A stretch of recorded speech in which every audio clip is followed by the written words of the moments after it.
Richard et Bushra Mauser sont revenus voir ce qui, il y a seulement 2 semaines, était leur belle maison depuis 25 ans, dans la banlieue de Los Angeles, à Altadena, en Californie.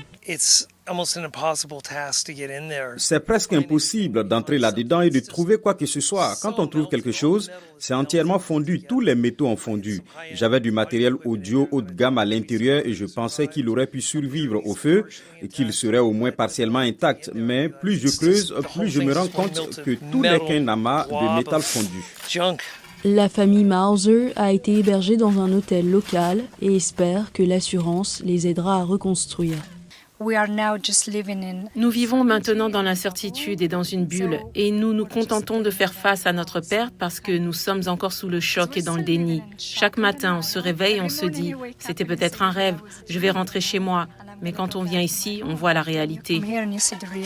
Le feu n'a pas atteint la maison de José Velasquez à Altadena. Avec sa famille, il a organisé une collecte de dons auprès de leurs voisins. Il affirme qu'au moins 400 personnes sont venues demander de l'aide au cours des 12 derniers jours et qu'elles ont l'impression d'être livrées à elles-mêmes. De toute façon, nous n'avons pas vraiment bénéficié de l'aide du gouvernement. C'est la communauté qui s'est mobilisée pour s'entraider. La maire n'est pas venue nous voir. Il n'y a eu aucune visite de la mairie, rien. Nous avons l'impression d'être seuls dans cette affaire. Il n'y a que la communauté. La maire de Los Angeles, Karen Bass, a bien visité certains quartiers de Pacific Palisades, comme on peut le voir sur ce post Instagram où elle note « Nous allons faire tout ce que nous pouvons pour reconstruire et ramener les habitants de Los Angeles chez eux ». Le président Donald Trump a critiqué la réponse des autorités locales à l'incendie dans son discours d'investiture cette semaine, affirmant que les incendies de Los Angeles sont toujours actifs, sans aucune défense.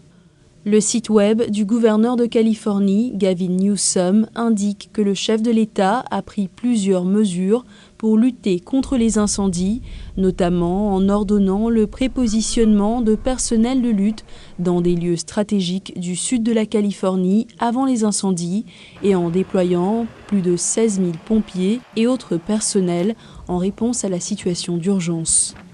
Entre-temps, un nouvel incendie, l'incendie Hughes, s'est déclaré dans les montagnes au nord de Los Angeles mercredi, prenant rapidement de l'ampleur et forçant l'évacuation de 31 000 personnes dans la soirée. À la suite de la visite de Donald Trump, la Californie du Sud pourrait recevoir ce week-end des pluies dont elle a grand besoin, ce qui pourrait atténuer les incendies de forêt mais raviver les inquiétudes concernant les cendres potentiellement toxiques.